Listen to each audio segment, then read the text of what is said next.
Welcome to 5 interesting facts about German politician and leader of the Nazi Party, Adolf Hitler.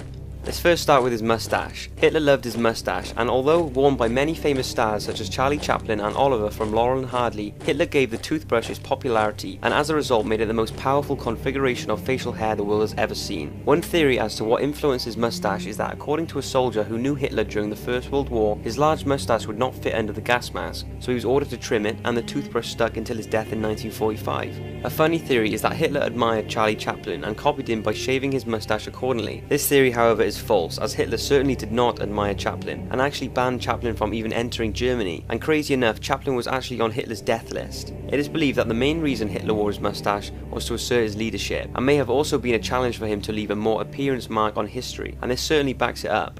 Hitler was advised to lose his mustache by his press secretary Dr. Sedgwick in 1923. Hitler's response was that if it's not in fashion now, it will be later because I wear it, and he couldn't have been more right.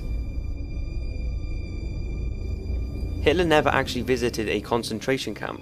Despite the millions of Jews being killed at death camps, Hitler never actually set foot on one. Heinrich Himmler, a high-ranking Nazi who developed the logistics of the extermination camps, did the visiting for Hitler, and it is said that Hitler never signed any paperwork linked to the exterminations. Some say he didn't want any proof that he was directly attributed to the camps.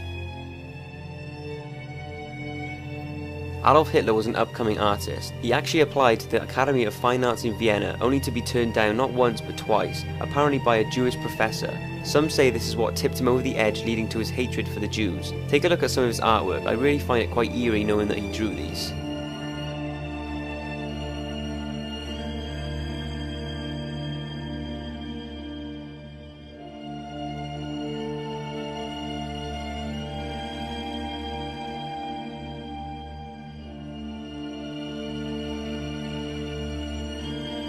Hitler had an incredibly sweet tooth, mainly for chocolate. It is widely known that Hitler favoured a vegetarian diet and rarely touched alcohol or cigarettes, but when it came to chocolate and sweets he certainly didn't eat in moderation.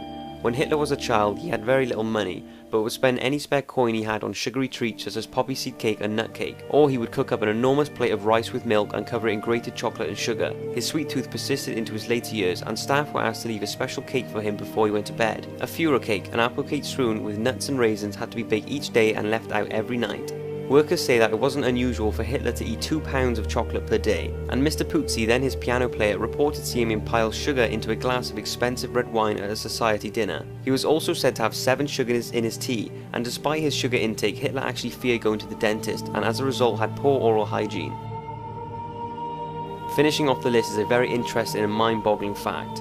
Standing in his wrecked home, Henry Tandy watched his city burn and heard the screams of hundreds of men, women and children after an attack by 515 German bombers. The brave air raid warden had spent the previous 10 hours fighting his way into blazing houses, rescuing victims and pulling out bodies as the Luftwaffe tried to destroy his village. But nothing Henry did that night could ease the sickening sense of guilt he had. Now let's take things back a few years. On September the 28th, 1918, Private Henry Tandy, a British soldier serving near the French village of Marcoing, reportedly encountered a wounded soldier and decided not to shoot him, sparing the life of 29-year-old Lance Corporal Adolf Hitler. I took aim but couldn't shoot a wounded man, Tandy remembered, so I let him go.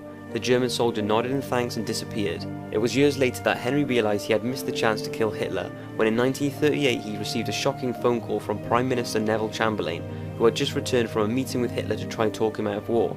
During the meeting, Chamberlain had been shown a reproduction of a famous painting called The Mine Crossroads, which featured Henry. Incredibly, Hitler recognised him as the man who spared him 4 years later. He told Chamberlain, "That man came so near to killing me I thought I would never see Germany again. Providence saved me from such a devilishly accurate fire as those English boys were aiming at us." Hitler asked Chamberlain to convey his best wishes and gratitude to Henry, whose response to the phone call isn't known.